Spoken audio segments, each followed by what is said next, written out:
Hello friends, मैं आपका दोस्त आर के सिंह। आप देख रहे हैं आर के सिंह एकेडमी और आज के नए वीडियो में हम लोग देखेंगे सीबीएसई क्लास 10th के जो सीरीज है उसमें सोशल साइंस के जियोग्राफी हम लोग पढ़ रहे थे। उसमें फर्स्ट पार्ट हम लोगों ने कंप्लीट किया है। सेकेंड पार्ट आज हम लोग देखेंगे जिसमें चैप्टर है manufacturing industries. I think chapter 6 है। चैप्टर 6 जो है मैन्युफैक्चरिंग इंडस्ट्रीज है। और ऑलरेडी कल हमने बताया है कि मैन्युफैक्चरिंग इंडस्ट्रीज जो किसी भी कंट्री का इकोनॉमिक का बैकबोन होता है।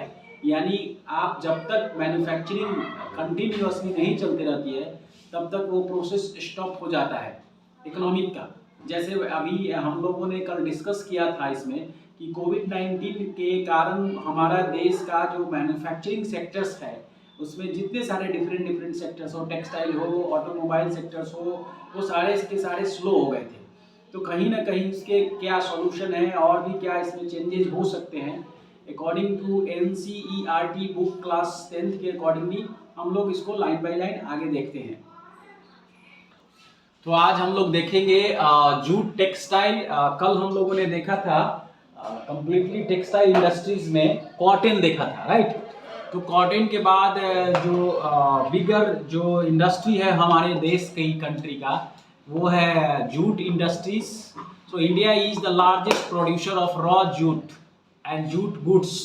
जूट की वस्तुएं, जूट की मैट, जूट की सैक, जूट की रोप, रस्सी, ये सारी चीज़ें जो है सबसे ज़्यादा हमारे देश में बनती है।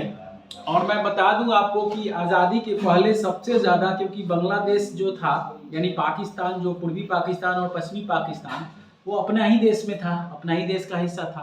तो वर्ल्ड का सबसे बड़ा जूट निर्यातक कंट्री हुआ करता था इंडिया। लेकिन अब डिवाइड होने के बाद बांग्लादेश जो है वो जूट का सबसे ज़्यादा निर्यातक और प्रोड्यूसर्स है। So India is the largest producer of raw jute and jute goods and stands at second place as an exporter after Bangladesh. ठीक है, इसको अंडरलाइन कीजिए कि बांग्लादेश के बाद ये दूसरे पोजीशन पर हम लोग हैं। फर्स्ट पोजीशन बांग्लादेश है। मैंने पहले ही बताया था आपको कि जब बांग्लादेश हमारे साथ था, पाकिस्तान हमारे साथ था, तो हम लोग फर्स्ट पोजीशन पर थे। तो second place as an exporter after Bangladesh. Most of the mills are located in West Bengal. Most of the mills are located in West Bengal, mainly among the banks of the Hooghly River. और जैसा कि आप जानते भी हैं कि श्रीरामपुर और जो हावड़ा जो है पूरा का पूरा हुगली नदी पर बसा हुआ शहर है Kolkata. In a narrow belt the first Howrah bridge के पास कौन टेक्सटाइल, हाँ सब उधर नहीं है। First jute mill was set up near Kolkata. First jute mill was set up near Kolkata 1855 at Rishra. तो रिसरा जगह का नाम है, काफ़ी फेमस है। हमारे बहुत सारे दोस्त यहाँ रहते हैं अभी भी रिसरा में। तो ये 1855 की बात हो रही है। 1855 19वीं शताब्दी में, यानी जब कोलकाता कैलकाटा कहलाता था अंग्रेजों के टाइम में। ये तो अभी बदल के नाम इसका कोलकाता हुआ है। तो first jute mill was set up near Kolkata in 1855 at Rishra. After partitions in 1947, after partitions in 1947 the jute mills remained in India, but 3/4 of the jute producing area went to Bangladesh, erstwhile East Pakistan. तो jute producing area went to Bangladesh. तो maximum हिस्सा जो है वो हमारा बांग्लादेश में चला गया। Factors responsible for their location in the Hooghly basin are proximity of the jute producing areas, inexpensive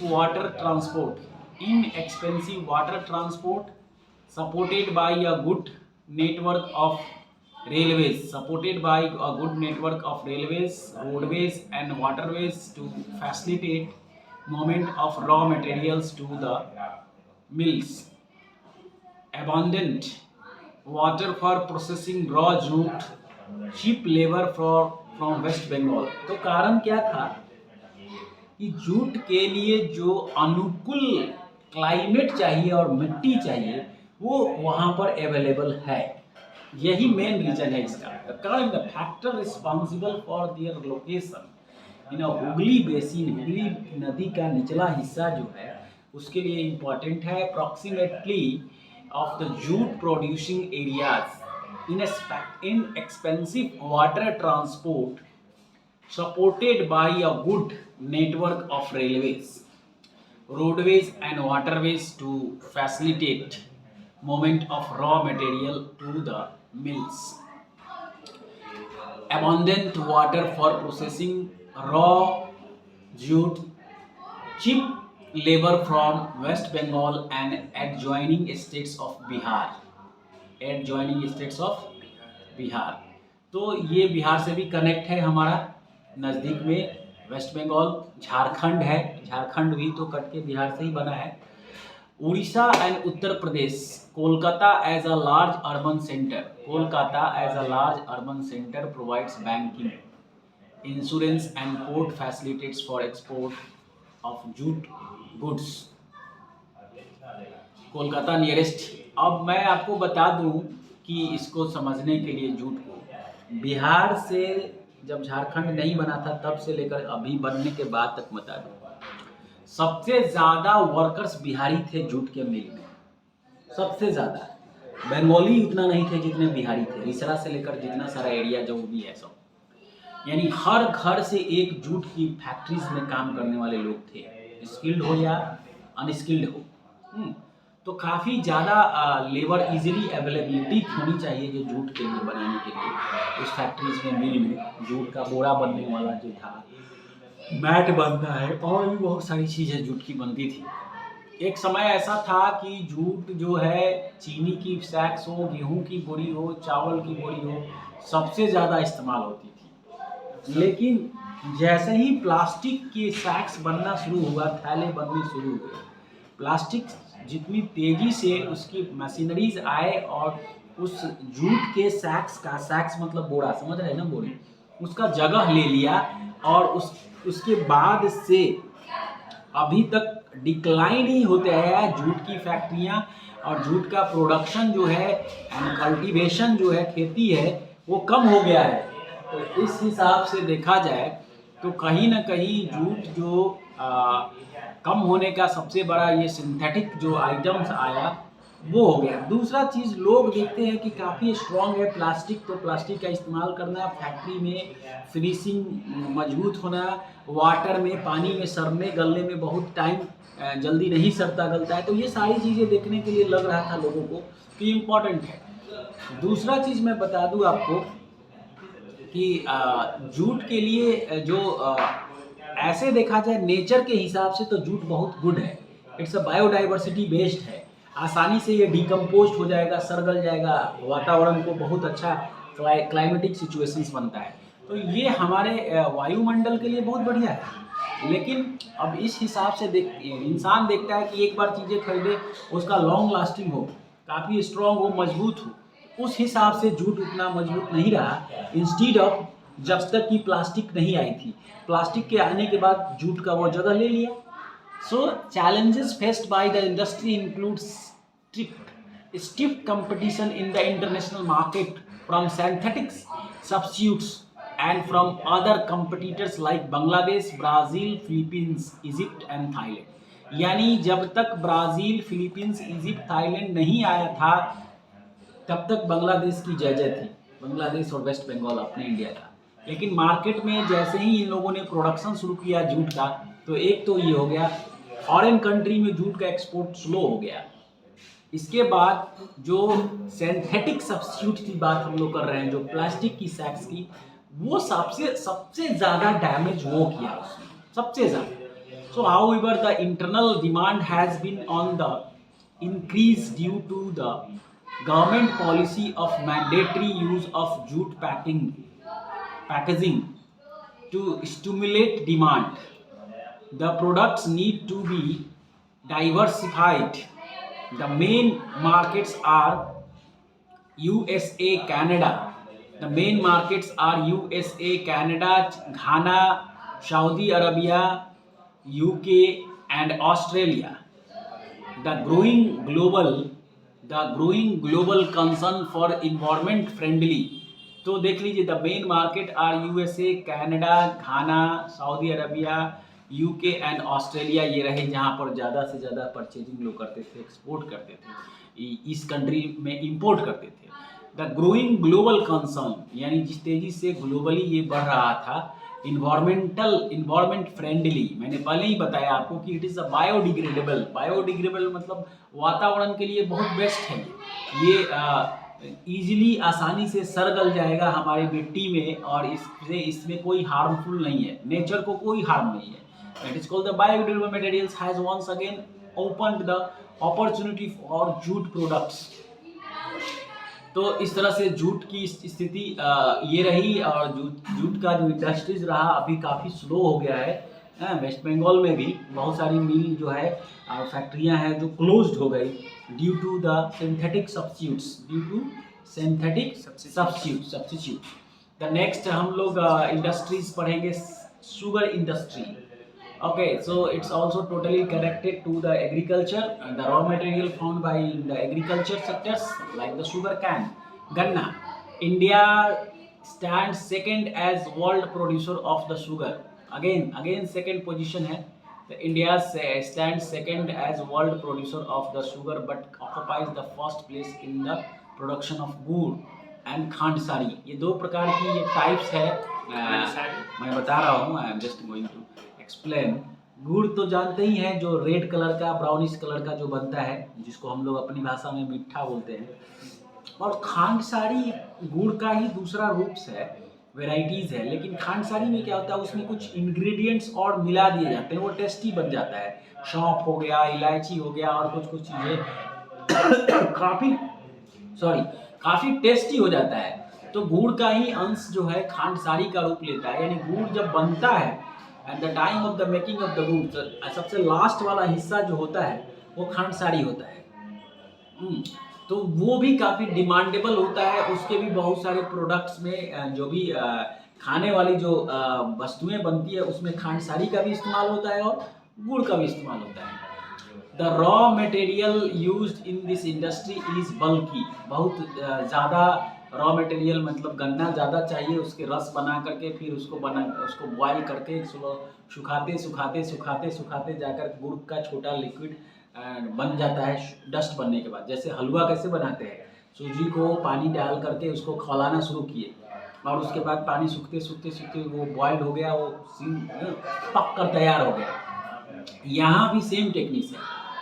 the mills are located in Uttar Pradesh. तो चीनी की जो मिलें थी, जो चीनी बनने वाली शुगर कैन के रस से, the mills are located in Uttar Pradesh, Bihar, Maharashtra, Karnataka, Tamil Nadu, Andhra Pradesh, Gujarat, Punjab, Haryana and Madhya Pradesh. आप ऐसा समझ सकते हैं कि क्यों ये सारे स्टेट्स का नाम यहाँ है, क्योंकि जहाँ पर रॉ मटेरियल अवेलेबल रहेगा वहीं पर ये सारी चीज़ें बनेगी। अब बताइए कि पंजाब हरियाणा में अगर शुगर कैन नहीं हो रहा है, कम हो रहा है, तो कहीं ना कहीं गन्ने की खेती कम हो रही है। वहाँ पर 1 नंबर पोजीशन देख लीजिए उत्तर प्रदेश, 2 बिहार, महाराष्ट्र में भी अच्छा खासा चीनी की उत्पादन होता है, गन्ने की खेती होती है। कर्नाटका उसके बाद है, तमिलनाडु, आंध्र प्रदेश, गुजरात, पंजाब, हरियाणा एंड मध्य प्रदेश। तो ये प्रोसेस है। 60% mills are in Uttar Pradesh and Bihar. पूरे देश का 60% मिल्स कहाँ है, उत्तर प्रदेश और बिहार। बिहार में बहुत सारी चीनी की मिलें बंद हो गई है due to the negligence of the government of Bihar and the insecurity of the Bihar citizens, Bihari's.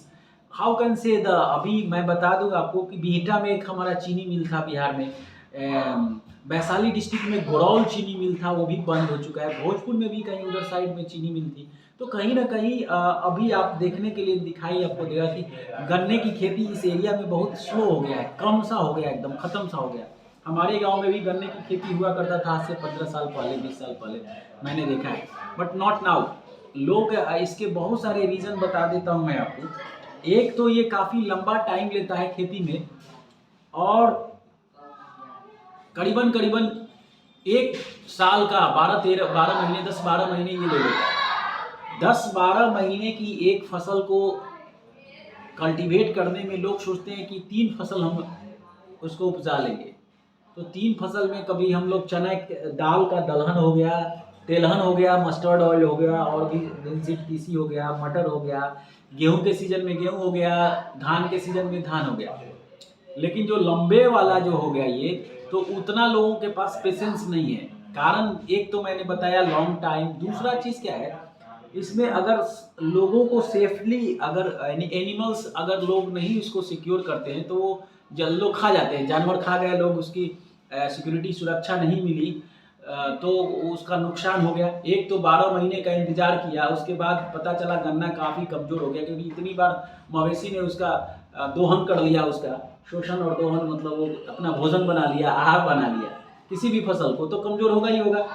उस स्थिति में लोगों ने देखा कि नहीं, लोग इस तरह से कोऑपरेटिव नहीं है, तो इस तरह से गन्ने की खेती लोगों ने कम कर दिया। लंबा टाइम मिलता कुछ नहीं हाथ में, लास्ट में जीरो, तो उससे अच्छा है छोटा छोटा टर्म में, छोटा छोटा अंतराल में खेती करके कुछ अर्जन कर लिया जाए। अब जब गन्ना ही नहीं होगा तो मिल कहाँ से चलेगी? कोई भी मिल के लिए गन्ना ही चाहिए उसको, चीनी बनाने के लिए रॉ मटेरियल, कि और कुछ डंडा वगैरह कुछ ऐसे ही लाठी डंडा से बना लीजिएगा। तो ये स्थिति रही मेरा ऐसा मानना है कि जहाँ जहाँ चीनी की मिलें बंद हुई, उसका मेन था कि रॉ मटेरियल अवेलेबिलिटी धीरे धीरे कम हो गई। और आज ही बताइए ना, अब लोगों को चीनी एक हो गया, दोबारा उसको इनकरेजमेंट करने के लिए प्रोत्साहन अगर नहीं किया जाए, प्रेरित नहीं किया जाए फार्मर्स को कि आप इसको उपजाइए, हम आपको चीनी की मिल अब फिर से रेडी करके दे रहे हैं। गवर्नमेंट ऑफ बिहार, ये तो बिहार का ही चीज़ है, जिस स्टेट में, तो वो लोग किसान गन्ने की खेती करना शुरू करेंगे।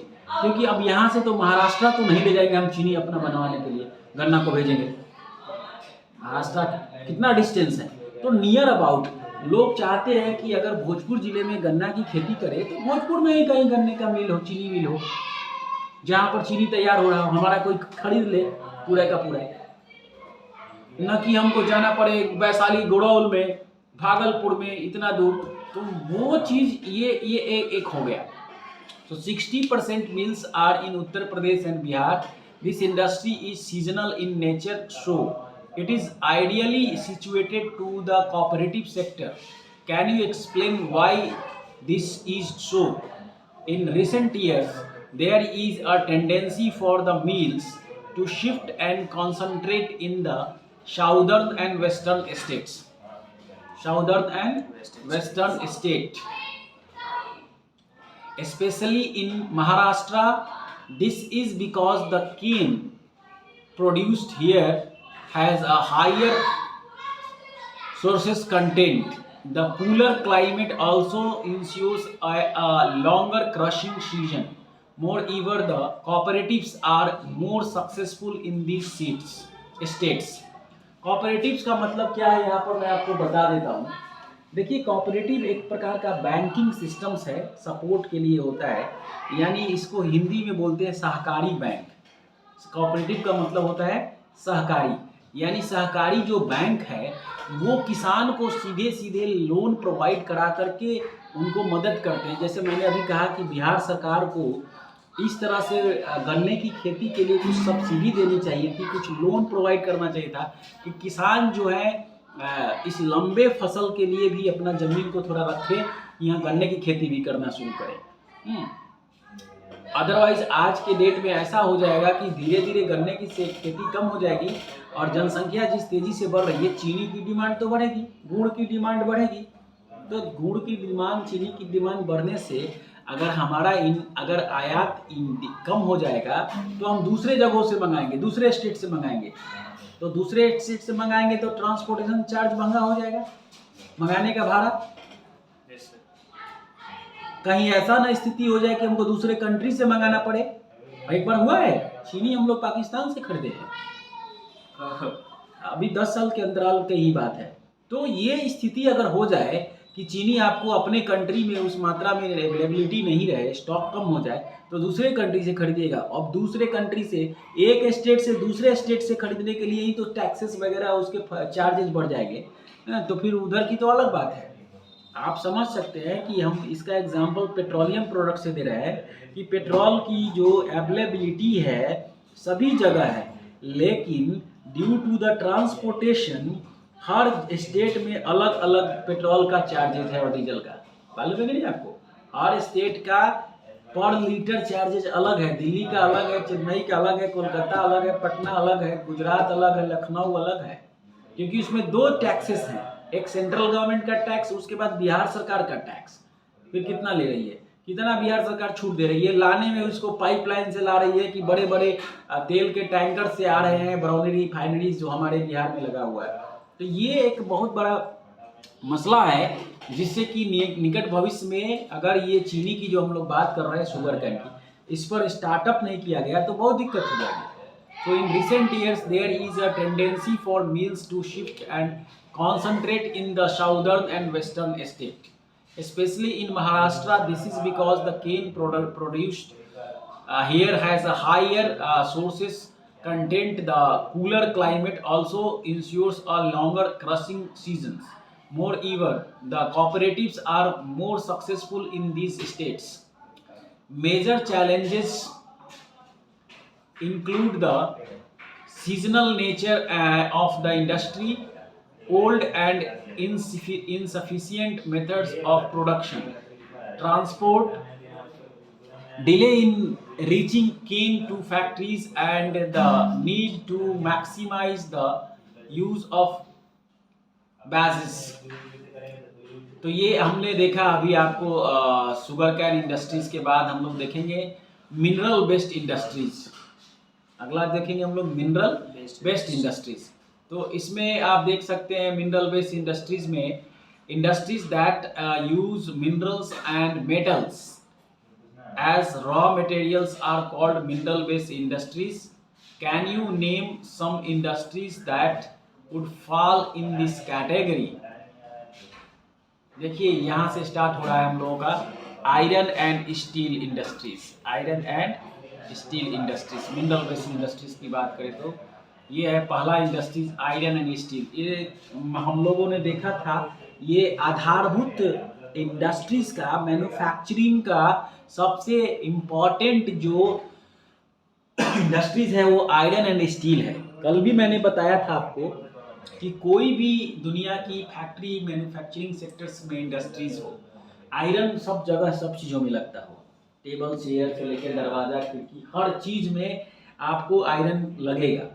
आयरन के बगैर वो फैन बना रहे हो या जो चीज़ बना रहे हो, इवन छोटा सा टेलीफोन का रिसीवर ही हो, उसमें नट बोल्ट भी जो है वो लोहे का है, स्टील का है। तो आयरन एंड स्टील हर जगह है, उसके बगैर आपकी आधारभूत संरचना खड़ा ही नहीं हो सकता है।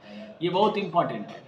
So iron and steel industries, the iron and steel industry is the basic industry, since all the other industries heavy, medium and light depends on it for their machinery. Steel is needed to manufacture a variety of engineering goods, concentration, construction materials, defense medical, telephonic, scientifiक equipment and a variety of consumer goods. ये जितने सारी चीज़ें को मैंने बताया ये सब में लगने वाले हैं। आप टेलीफोनिक में साइंटिफिक इक्विपमेंट हो, वेराइटी ऑफ कंज्यूमर्स हो, हर चीज़ में हो। Make a list of all such goods made of steel that you can think of. Production की बात करें हम लोग तो production and consumption of steel is, यानी उत्पादन और उसका खपत। कंजम्पशन मीन्स खपत मतलब कि बाजार में उसकी खरीदारी, यूज़ कितने लोग कर रहे हैं, कितने मकान बना रहे हैं तो आयरन का रॉड छड़ का इस्तेमाल होगा, कितने लोग हैंडपम्प का इस्तेमाल कर रहे हैं तो पाइप का इस्तेमाल होगा। तो ये डिपेंड्स करता है कितनी डेवलपमेंट हो रही है, कितनी बिल्डिंगें बन रही है, उतना ज़्यादा आयरन का रॉड लगेगा। कितने दरवाजे बन रहे हैं, खिड़कियाँ बन रही है। तो production and consumption of steel is often regarded as the index of a country's development. इसी के ऊपर देश की रूपरेखा, विकास की परिधि खींची हुई होती है। जितना ज़्यादा आयरन एंड स्टील का प्रोडक्शन है उस देश में, आप देख लीजिए ना, ब्रिज बनाने में, पुल बनाने में पूरा का पूरा स्टील और आयरन का इस्तेमाल होता है, सीमेंट के साथ होता है कि नहीं होता है।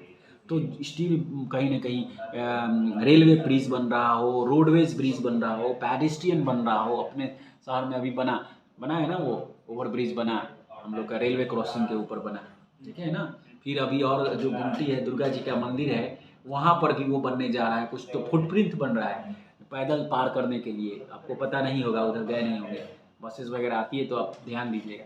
तो ये सारी चीज़ें जो हैं कहीं ना कहीं पूरा का पूरा आयरन एंड स्टील पर ही डिपेंड है।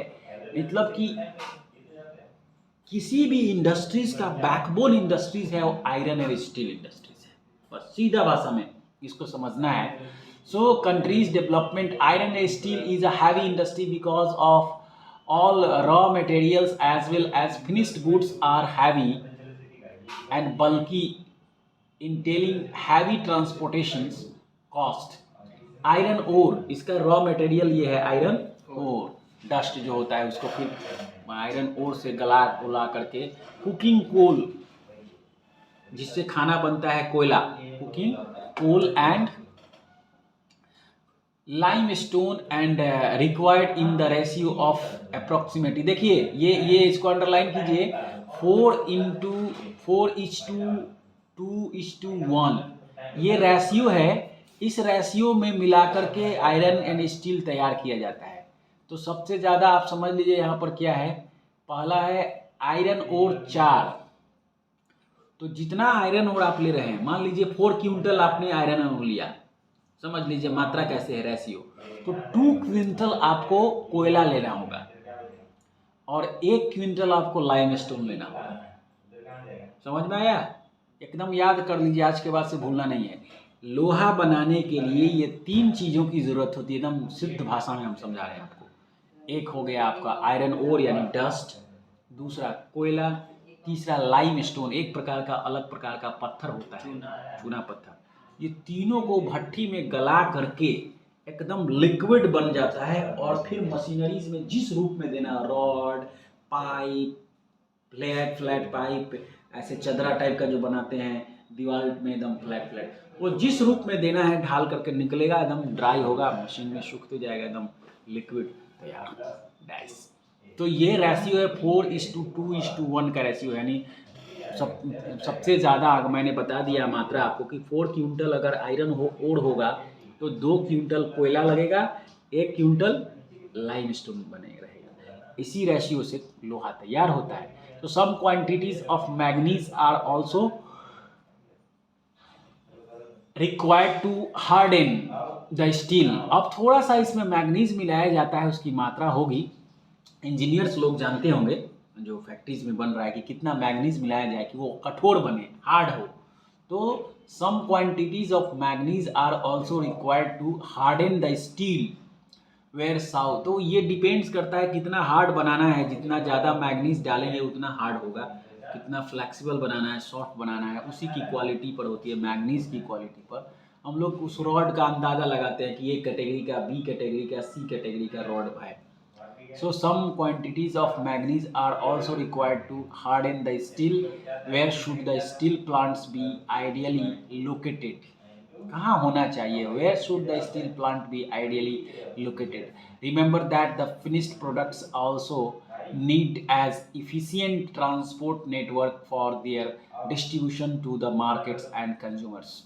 In 2016 की बात है, with 95.6 million tons of crude steel production, India ranked third among the world crude steel producers। कच्चा स्टील प्रोड्यूसर्स में तीसरा पोजीशन पर है भारत, जबकि पहला होना चाहिए था।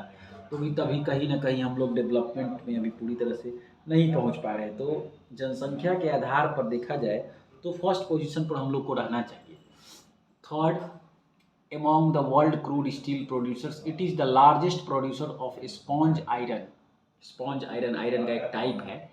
And 2016 per capita per capita जो इनकम है consuming of steel in the country was only around 63 kg per annum.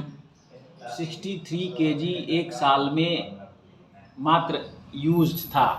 तो ये एरिया वाइज होता है against the world average, world में 208 kg है। तो हम लोग बहुत पीछे हैं ना, उस हिसाब से देखा जाए तो हम लोग बहुत पीछे हैं। तो ये देखिए, ये total production of finished steel in India 2010-11 में देखिए कितना हम लोग कंज्यूम किए, production in metric tons for annum. हाँ, उत्पादन हुआ 11-12 का है, 12-13-14, 13-14, 15-16, 16-17 आकर के 101.3 हो गया। और ये डेटा कहाँ से आया? Ministry of steel government of India. Ministry of steel government of India, इस्पात मंत्रालय जो इसको हिंदी में कहा जाता है, उससे ये डेटा हम लोगों को मिला है। वाई तो इज डेटा के हिसाब से जो स्टील प्रोडक्शन जो है वो ठीक हुआ कि खराब हुआ? नहीं, ठीक भी नहीं बोल सकते हैं आप इसको ना। जितनी रेशियो से चाहिए और तेजी से होनी चाहिए ना। आप 2011 का डेटा देख रहे हैं ना, आप 16-17 का डेटा 101 देख रहे हैं, 16-17 का 16-17 का डेटा दूसरे कंट्री का देखिएगा तो 300 के आसपास होगा। जब वो 68 आपका 10-11 में 200 है। ये देखिए, ये आपको क्या बोल रहा है कि 63 kg जो है एक रेशियो बताया आपको, तो 208 kg उसका रेशियो है। तो अप्रॉक्स मान के चलिए कि यहाँ पर है आप, लेकिन उस रेशियो से आपका ग्रोथ नहीं हुआ है। Why is per capita consume of steel so low in India? Reason क्या है भाई? आज भी हमारे देश में सभी व्यक्तियों के पास अपना मकान नहीं है, वो रेंट के मकान पर रहते हैं। फिर भी रेंट के मकान पर रहने के लिए किसी तरह से गुजर बसर करते हैं। बहुत सारी मकानें जो हैं वो झुग्गी झोपड़ी और ईंट के बने हुए हैं ऐसे, जिसमें सीमेंट, इसमें रॉड का इस्तेमाल नहीं है, लोहे का, स्टील, आयरन एंड स्टील का इस्तेमाल नहीं है। तो मात्रा की देखिए कि कितनी मात्रा यूटिलाइज हो रही है। तो पॉवर्टी लाइन जो है वो बहुत ज़्यादा है कि लोग घर बनाए और मकान बनाए। Instead of the major ratio is the रोटी, कपड़ा और मकान। उस हिसाब से देखा जाएगा तो मकान का रेशियो उतना स्पीड में नहीं है, for the survival part of the roti and कपड़ा, उस हिसाब से देखा जाए तो वही इम्पोर्टेंट है। तो ये मेजर मैंने बताया आपको कि पॉवर्टी, गरीबी इतनी ज़्यादा है कि लोग किसी तरह से झुग्गी झोपड़ी में मकान बना करके रहते हैं और अपना गुजर बसर कर रहे हैं, क्योंकि उनकी स्किल्ड की, उनकी एजुकेशन की और सारी चीज़ें जो सोशल है, पॉलिटिकल है, जितने उनकी कमियां हैं, उसके कारण हर कोई, जबकि दूसरे कंट्री में आप जाएंगे तो बहुत सारे कंट्री की तुलना में देखा जाए तो ये चीज़ सभी लोगों की अपनी ज़मीन है, अपना मकान है, ये जरूर है। तो सभी लोगों की अपनी ज़मीन और अपना मकान हो, और फिर जैसे जैसे जनसंख्या वृद्धि हो रही है वैसे वैसे नए मकान बनेंगे, उस तरह से लोगों के लिए पुल पुलिया का निर्माण होगा, बैंक्स बने, स्कूल बनेंगे, रेलवे स्टेशन बनेंगे, पुलिस स्टेशन बनेंगे। लेकिन उस रेशियो में डेवलपमेंट नहीं है हर चीज़ में देखा जाए। अब जब उतना बनता नहीं है तो फिर उसकी आयरन स्टील की डिमांड ही नहीं होगी, यही मेन रीजन है। Mini steel plant are smaller, have electric furnace भट्टी को कहते हैं जहां पर गलाया जाता है। Mini steel plant are smaller have electric furnace use steel scrap. Steel scrap मतलब जो कचरा होता है, जंग लगा हुआ है, पुराना जो यूज में नहीं है, टूटा फूटा, वो उसको गला करके। So scrap and sponge iron, sponge iron जो होगा थोड़ा सॉफ्ट होता है, उतना हार्ड नहीं होता, इसीलिए इसका नाम है sponge iron. They have rerolls that use steel ingot as well. They produce milled and oily steel of given specification. तो मिल्ड मतलब घुलनशील जो होता है, और मिक्स भी आप कह सकते हैं कि ये मिक्स भी है इस आधार पर। तो process of manufacture of steels, कैसे ये स्टील बनता है, कम से कम हम लोग इसको देख लेंगे आज। और देखिए यहाँ पर मैप्स का है, तो उस आधार पर ये transport of raw materials to plant, blast furnace, iron ore is melted, limestone is fluxing material which is added, slags or is removed. slags मतलब कचरा होता है, उसके बाद गलने के बाद भट्टी में उसको कचरा को निकाल दिया जाता है. And coke is burned and heat the ore. Coke को जलने के बाद जो आयरन ओर है वो हीट होता है, वो फिर गलना शुरू हो जाता है. तो ये प्रोसेस है. तो यहाँ से शुरू हो जाता है कि rolling, pressing, casting and forging, shaping metal, then steel making. Pig last में है, ये लास्ट में ऐसे आ रहा है ना. अच्छा, देन पिग आयरन हो गया. The molten materials poured into models called pigs. Pigs क्या होता है कि मैंने आपको बताया था कि जो 4:2:1 के रेशियो में आयरन ओर, फिर कुकिंग कोल और फिर लाइमस्टोन को मिलाने के बाद जो भट्टी है, जो बड़ी बड़ी फर्नेंस है, उसको हीट देने के बाद, गलाने के बाद उसको लावा का रूप हो जाता है, एकदम लाल. कभी वीडियो देखिएगा इसका, कैसे इसका मैन्युफैक्चरिंग होता है.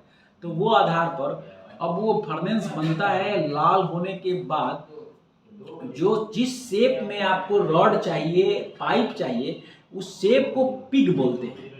डैश उसका स्ट्रक्चर कह सकते हैं आप, कि लोहे का पाइप बनाना है आपको, इतना पाइप बनाना है इसमें लोहे का. तो ये शेप बना हुआ है, कितना डाईमीटर का फिक्स शेप है, उतना ही डाईमीटर में डिज़ाइनदार है, या सॉलिड प्लेन चिकना एकदम प्लेन निकलेगा छड़, आयरन रॉड. तो this is called the molten material. मतलब जो गला हुआ मटेरियल है उसमें जाता है. पोर्ड मतलब गिरना, डालना, इनटू मॉड्यूल कॉल्ड पिग्स. और उसके बाद pigs steel making. The pig iron is further purified by melting and oxidizing the impurities, manganese, nickel, chromium are added. तो ये सारा चीज़ मिला करके, और लास्ट में rolling, pressing, casting and forging. Rolling, pressing, casting and forging, उसकी कटाई उटाई जो साइड्स का निकला हुआ एकदम फिनिश करके, जो भी पाइप बना रहे हैं, जो भी करके, और फाइनल वो पैकिंग करके जहाँ जाना होता है इस प्रोसेस में जाता है.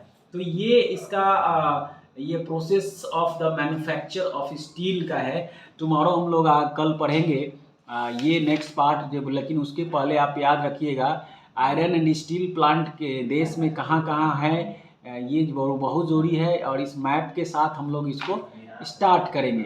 हाँ, और ये जो है और भी इसके अलग अलग पार्ट्स है. जो बचा हुआ पार्ट्स आयरन स्टील्स के मैप के अनुसार हम लोग कंप्लीट करें. तो ये कंप्लीट अभी नहीं माना जाएगा, ये पार्ट इसमें है पुराना पहले वाला. कॉटन वाला भी बच गया था मैप, तो उसको भी हम लोग डिस्कस कर लेंगे, अब कल करेंगे. लेकिन आते ही कल का पहला ही काम रहेगा, हम लोग मैप देखेंगे, मैप के बाद ही इसको कंप्लीट करेंगे. क्योंकि मैप से हमें ज़्यादा से ज़्यादा जो प्लेसेस के आइडिया हो जाएंगे. और मैप के थ्रू याद करने के लिए बेस्ट प्रोसेस होता है कि जब इमेज आपको माइंड में बनेगी कि हाँ बोकारो है, दुर्गापुर, जमशेदपुर, राउरकेला एंड भिलाई. तो as you know that the location where is a Bokaro, so you know the in Jharkhand the Bokaro is available situated. तो बोकारो है. राउरकेला छत्तीसगढ़ कहाँ, उड़ीसा है. तो ये सारी चीज़ें जो भिलाई है ये सब अलग अलग है. दुर्गापुर में झारखंड, सॉरी वेस्ट बंगाल है. तो आपको ये दिमाग में रहेगा ऑटोमेटिकली माइंड में कि हाँ ये या चीज़ें यहाँ हैं. तो जो हम इसको कल देखेंगे, और इसके बाद ये मैप के माध्यम से हम लोग इसको समझने के बाद फिर इसको आगे कंटिन्यू करेंगे. तो होप सो कि यहाँ तक आप लोगों को समझ में आया होगा. और दो इंडस्ट्रीज हम लोगों ने आज पढ़ा, एक जूट एंड दूसरा iron and steel. But still iron and steel is remaining, अभी बचा हुआ है. क्योंकि बहुत ये फंडामेंटल मैन्युफैक्चरिंग प्लांट है जिसमें सबसे इम्पोर्टेंट है. तो आगे हम लोग कल देखते हैं. So thank you and have a nice day.